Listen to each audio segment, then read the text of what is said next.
আজ আমি বানিয়ে নিয়েছি বাড়িতে মাখা। চলো কীভাবে বানাচ্ছি দেখে নেওয়া যাক।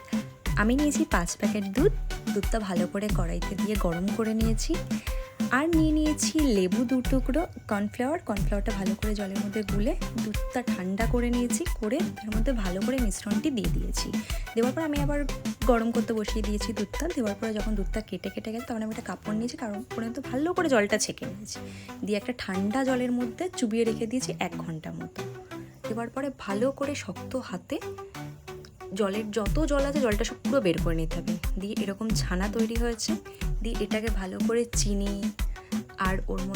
দিয়েছি, দিয়ে ভালো করে মাখিয়ে আবার কড়াইতে বসিয়ে দিয়েছি। দেওয়ার পর ওর মধ্যে এলাচ দিয়ে দিয়েছি, এলাচটা একটু গুঁড়ো গুঁড়ো করে দিয়েছি, আর দিয়ে দিয়েছি কিশমিশ। ভালো করে শুকনো করে নিতে হবে। শুকনো করে নেওয়ার পরে এই যে আমার রেডি হয়ে গেছে মাখা। তোমরাও বানিয়ে ট্রাই করো, কেমন হয়েছে অবশ্যই জানিও। Thank you.